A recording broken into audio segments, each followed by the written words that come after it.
Hi, my name is James, and this is my creative. We from channel YouTube JZB Studio. Nice to meet you. สวัสดีครับ Swadikap. You're speaking Thai very well. Thank you. I'm so excited to sit here and interview you, Mr. David. First question: How does it feel to work with Noah Hawley? What made you choose him to create this series? I wish I could say we chose him. He was actually chosen by FX. So the studio with whom he's had a long relationship with, and they did all the Fargos and Legion together. I've known them as well, but the relationship with Noah is new. And so when FX had been pursuing with Ridley and speaking with him about trying to bring this to TV, he brought that prospect to Noah and asked him if he might have any ideas. And he quickly conceived of one, shared it with Ridley and with Scott Free, and then as they say, everything proceeded from there. Wow. Yes. It sounds great. That's nice. Yes. Tell us a little about Alien Earth, but not spoiler, please, because fans want to hear it. To tell you just the basic premise. Noah's idea was to really base the series on the original film as his inspiration. But the beautiful thing about doing Alien as a television series versus a film, the films were basically 2-hour survival stories, and many don't survive till the end. But there were some wonderful thematic ideas in the films about humanity's relationship to corporations and this notion of bringing these creatures back to Earth as a way of potentially weaponizing them or to whatever nefarious ends they may have had in mind. So Noah took this idea of the ambition of bringing these ships back to Earth and literally decided, well, the series would really be best served by literally landing one of these ships here, albeit through a crash landing, unintended. And that literally brings the xenomorph and other creatures that are also part of this scientific expedition to Earth. The genius of what Noah has conceived is it also allows us to see, well, what is the world like at the time of particularly Alien 1, which we only get sort of a general reference to in terms of the corporations and the way the world is structured at this time. So the series is exploring the fundamental questions of transhumanism and can humanity survive, in this instance, not only the technology that has been designed and is in the works by these corporations, but also this sort of hubristic intention to try to control these creatures and ultimately use them for their own purposes. As we know, you choose Thailand as one of the main filming location in this series. I want to know which location did you like most in Thailand? That's a difficult question to answer.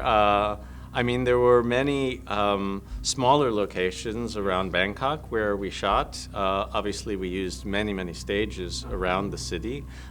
There was a great deal of excitement going down to Krabi toward the end, being able to shoot some of the island locations and the beach locations. The goal was to really capture as much of the country as we could because it really corresponded so effectively to the future that Noah had wanted to create for the story. Thank you so much to choose our location. So, actually, as we know, like this is the first season of Alien Earth, and we want to know about the future of this.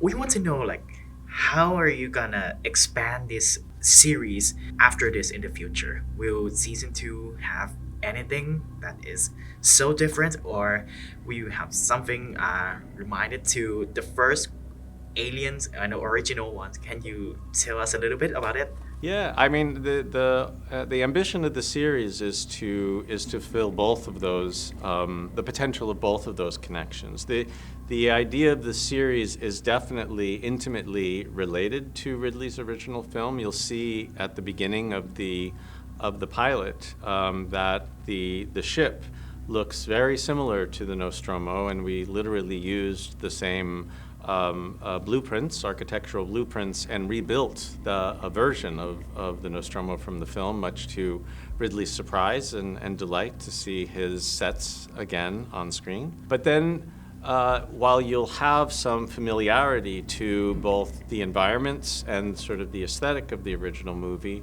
Obviously, the xenomorph is part of the payload that crash lands here. What Noah is then able to do is expand that story both vertically and horizontally. We have not only the synthetic characters like Ash that exist in this story, one played by Tim Oliphant, but we also introduce as a cyborg character, and ultimately the most important creation is the one, this character, Boy Cavalier, who runs this Prodigy Corporation, a competitor of Weyland-Yutani, is trying to explore the next evolution of transhumanism, where he implants a child's mind into this synthetic body. And one of the big questions that's explored in the series, as well as for Wendy herself, is what is she? Is she human? Is she other? And with whom will she identify, given a lot of the actions of the humans in this are quite nefarious, and in some ways, as Noah likes to ask, who and where are the adults in this story? But the beauty of the Wendy character as a 12-year-old is there's no more genuine human than a child. And he has this whole sort of Peter Pan sort of construct to it that exists both thematically as well as in some ways you can recognize some of the literal correlations with that story. So, you really mentioned that about Ridley's delightful about this film. We want to know, like, did Ridley really watch this series, and did he have something to say about it? Yes. So, a couple of things on the Ridley-Noah relationship. So when FX was ready to proceed and interested in the story that Noah brought to them, then the introduction was made to Ridley, and they had a number of conversations. The beautiful thing about Ridley is he very much, I mean, his career began as a painter before he became a filmmaker, and he is the type of filmmaker who makes his film and then he moves on to his next. He did obviously go back to the franchise when he did his prequels, but I think he's not interested in getting in front of someone else's vision. So his relationship with Noah was one to be supportive, to share some of his experience, to share some cautions. But for the most part, he made himself available for any kind of consult that would be available. But his interest is really to let Noah tell the story that he's setting out to do, which again, as a television series, as a long-form series that will hopefully run many seasons, is quite different than the ambitions of the films. Okay, as we know, there are lots of Thai fans that really love this franchise so much. I want you to tell us, to our Thai fans there who may be interested in this series, or maybe waiting for this series so long. You tell us something more and tell us how special this series are.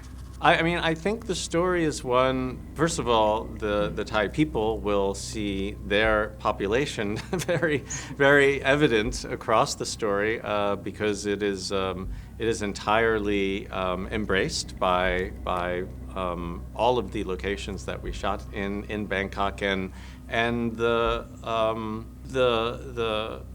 storefronts, the waterways, everything that is so defining and so beautiful and textural about this country is very much the environment of this series. But I think what is exciting in terms of the storytelling in the show is how relatable it is. I mean, we're all living at a time right now where, I mean, Noah started writing this before ChatGPT even existed, and in some ways these questions of how we will coexist with technology or if we will let it ultimately consume us is very much at the core of what Alien Earth is looking to explore as well. The question is, over the course of our series, whether what's actually happening on Earth may begin to surpass the stories we're telling. Will we have these human minds or consciousnesses within synthetic types of beings over the course of this series? We're going so fast, it's hard to know, but it's scary to consider. Thank you so much. Oh, it's a pleasure to speak with you. I hope you enjoy. Thank you so much. Thank you so much. สวัสดีครับ Thank you so much. สวัสดีครับ